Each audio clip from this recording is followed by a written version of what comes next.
So they wasn't never. I didn't know nothing about celebration. Was never prepared. Never thought they was going anywhere. But you know, I go along with things because that's who I am as a person. I don't keep nobody away from nobody. So the kids come home. I ask them they normal, like I would ask them if they was with my mom or anybody. Hey, how was your weekend? Fine. We have fun. Okay. So you know, kids they start talking. Oh, my daddy said he was gonna sue you because you talk about him on YouTube. Um, oh, my daddy said this and my daddy said that, and fake like, oh, my chest was hurting, and my daddy told me I was faking to get up and do this. It's like you're gonna treat her like an outsider because you don't know her. It's a See, the thing about suing, sir, sit down. This your child's mother. Just sit down about the suing because somebody's talking about you. I'm sure you talk about her. It's just that she's talking about you on a platform. But guess what? These millions of people that watch her, we don't know who you are. She don't never say your name. We will only know you if we know her personally. Anyway, the fact that she said her daughter, her youngest daughter, told the dad that her chest hurt, and he told her, "Oh, you just fake and get up and whatever it is he asked her to do." I think it's kind of awful, because I feel like you should not brush that off. If the girl said her chest hurt, maybe her chest really hurts. Do you understand what I'm saying? But for you to just brush it off instead of inquiring, well, where does your chest hurt? When did it start hurting? You know, when does it hurt when you do that? He just brushed it off. Oh, you're faking. possible to treat her like she's yours because you don't know her. So that was bothering me, but you know what? I held it down, I held it in, and she's telling me, oh, my daddy said this and my daddy said that. Like I told this man when I was on the phone, when he called me for what are you calling me for? Don't understand that part. Like I told him on the phone, you are invested in my life, and I think it's weird. You're sitting here talking to me about a YouTube channel that I have and all these things that I do, and I don't know you. I don't know anything about your life. I don't know nothing. I don't even know that you exist. So it's weird to me. It's kind of weird to me. And then you know what? I'm a very optimistic person. So here's how I try to look at it. Even people who don't like me that watch me, you weird. But this is how I try to look at you, right? Talking to you, friend. If I knew somebody, like personally knew them, and they was on this big platform, would I watch them? I try to ask myself that. Like if I didn't like my cousin, she was on YouTube. Or maybe if one of my baby fathers had it. No, bitch, I would not watch them. I don't like you. I wouldn't watch you. But I try to be optimistic. He's probably watching to see what she's talking about. They're weird. That's what it They're is. weird. He watching to You see. don't Did she say like something about me? Or what's she doing over there? They're weird. It's really To hold weird. something against Because her. it's like, why would I get up? And you know what? I'm non-confrontational. I hate confrontation and I hate awkwardness. So if I don't like you, I will avoid you at bitch. If you walking down the street, I'ma turn the other way. Cause that's just who I am as a person. But due to the fact that you're sitting here watching me right now, know you don't like me, and then talk about it. You think it's real? You weird. So I said, okay. One thing I don't do is pop shit to my kids about their dad. And my kids don't watch my content. No, they don't. And I'm 100% sure that they don't watch my content. They don't watch this stuff. Okay? They actually think I'm pretty boring. So it's just like, okay, you're weird, and I'm over it. And so I'm like, all right, you know what? I've come to the conclusion that, first of all, I should have never sent it because she said she didn't want to go. So I shouldn't send her. That's where I fucked up at as a parent. Because when she said she didn't want to go, I shouldn't have still told her she had. And you know what? They probably don't like going over their dad's house. Especially if Faith said that he treated her the way he did. He probably don't treat them good. She said that he don't even really know his kids because he's probably not really in their life like that. So I get what she's saying. I wouldn't have sent my child either. You know, especially if I know my kids don't know him like that or don't spend time with him like that. And for them to say, I don't want to go to dad's house, I think I would have kept my child home too. So I get that. To go because I was told she should be there. So that's where I fucked up at. And I'm going to take accountability for that, and I will never do it again. Because one thing I'm very sensitive over is my children. Don't play with mine.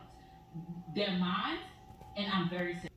Anyone made them feel uncomfortable or unwanted or unloved, it really breaks me down to like this point of no return.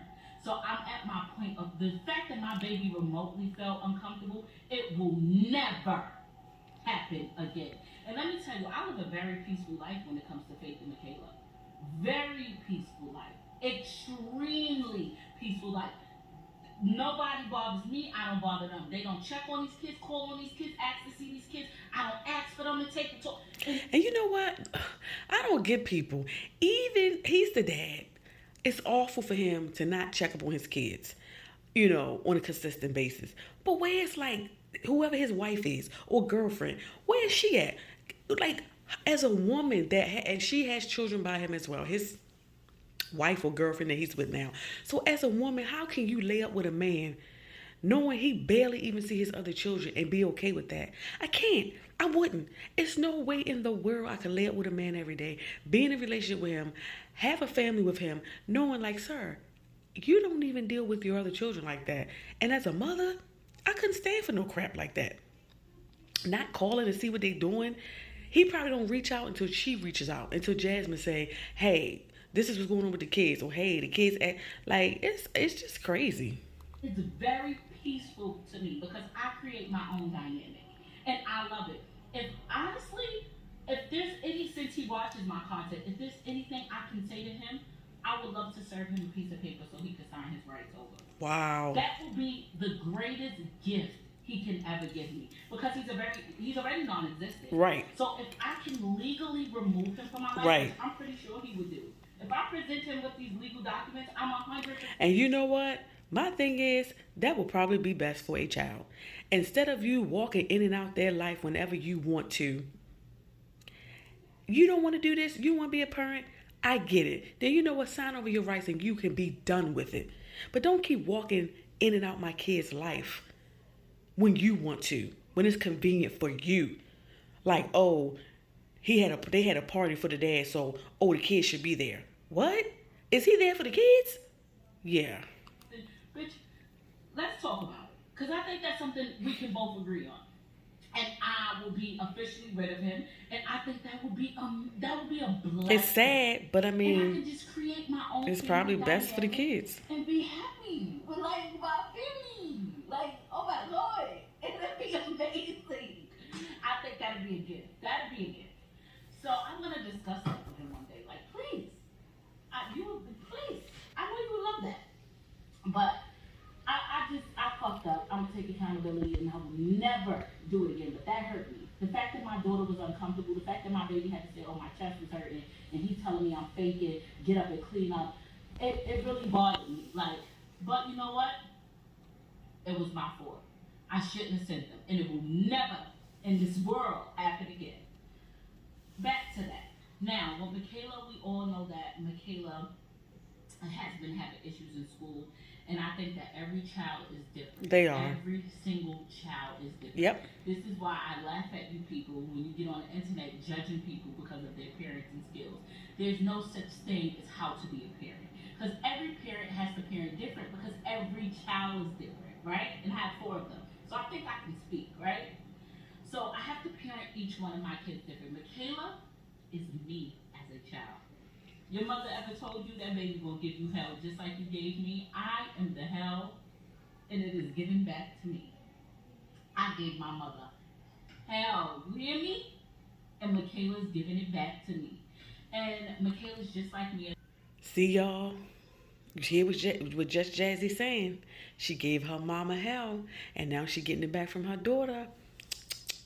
Our parents tried to tell us. Very sensitive. She's very emotional, but she's messy. She loves drama.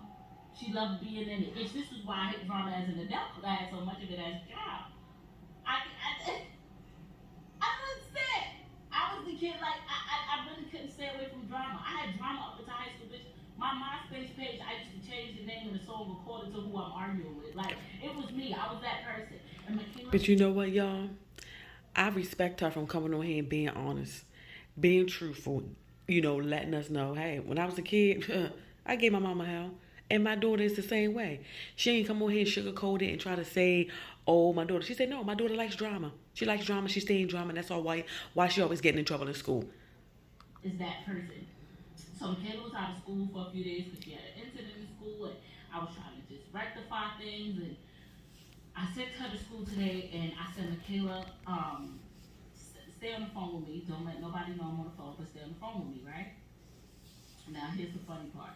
I don't care about nobody else's kid. I just care about mine. Like, you know, I can't do nothing about nobody else's child. So I'm hearing these kids on this bus, and I'm the parent that takes accountability for my kid. I know a lot of parents don't. Bitch, this is why I've been in meetings with parents like, my child would never. I don't know if it's out of embarrassment or denial, but I'm always quick to tell you, yeah, kind of sound like my kid. She probably did do it. I'm not embarrassed, okay? So I'm hearing these kids on this bus, and they like, oh, the snitch is here, and don't talk in front of the snitch, and the bus was much better with the snitch. And it was multiple children doing it. And Michaela was, you know, she was starting to cry. She was texting me while I was on the phone saying she don't want to be there. And usually I remove Michaela from these situations, and I go up to the school and I contact the school. But you know what? I can't keep hiding Michaela from reality. Mm-hmm. The reality is, these are children. Mm-hmm. Now, I could do the normal, contact parents, tell them their kid was bullying my kid on the bus, and hear them say my kid would never, and da-da-da-da-da, and back and forth that I've been through 80,000 times. But guess what? There's been times where Michaela has bullied children as well, and I know she has. See? So I want to teach Michaela life lessons and life skills and coping mechanisms. And here's what you do. Here's how you handle it. Here's what you do. Here's what you're gonna do. But you know what? Like I said, I respect that, because at the end of the day, she probably feel like, no, I can't keep babying her up. She's putting herself in these situations. And Michaela's not like a toddler. She's not 4, 5, 6, 7. She's older. I think she's in middle school, if I'm not mistaken. So she's like, you know what? I can't keep rescuing you, and you keep putting yourself in this situation. Okay? I'm going to show you how to deal with these situations and maybe stay away from these situations, but I can't keep rescuing you from the situations that you put yourself in, because it's like, I'm not teaching you and you're not learning from your mistakes. I love it. I was so frustrated that I said, you know, because I'm a ball of emotion right now, I'm pulling Michaela out of school, and I'm going to put her back on remote learning. Because this is what I'm going to do. I'm going to put her on remote learning to get away from these kids. Michaela will argue with these kids at home. She will find a way to argue with them at home because she's done it. Every time I think I'm justifying a situation, it goes right back to it. And it's not because my child is a bad child. It's just because she entertains drama. Nobody can bother you if you don't include yourself. Mm-hmm. And I constantly remind her this. And Michaela is very big on worrying about what other people feel and think about her. Mommy, I know they don't like me, but why do you care? Why do you care? And I get it, it's hard at her age, because I was the same way, girl. I cared about what everybody said, what everybody thought, what everybody did. Oh, God, I couldn't help myself. And she's a child, she can't help herself. And I'm not going to take her away from it, because guess what? My mother did the same thing for me. She put me in homeschool. Bitch, I was in homeschooling. I had the teacher come to my house. Girl, I'm not taking those life skills away from her. Let me tell you what I told her I'm going to get her a different phone. I'm going to give her some headphones. I want her to sit in the front of the bus with the bus driver. I don't want you talking, entertaining nobody. Because guess what? Nobody parent is going to take accountability for their child. I'm the only one who stands up and say, yeah, it could be my kid. So it's always going to be Michaela. And that's what I told her teachers. Because I'm the only parent who always say, you know, maybe it's my child. Maybe y'all always going to blame mine. And that's what y'all going to stop doing. Because that's what I'm not going to stand for. So I said, I'm going to get you some headphones. I'm going to get you a different phone. You're going to go. You're going to put your headphones on. And it's a shame that she can't go to the dad and say, hey, look, this is what's going on. Maybe you can go to the school with me. Maybe we can sit down with Michaela and we tell her some things, you know, that she should be doing, that she shouldn't be doing, how to deal with this, how to deal with that.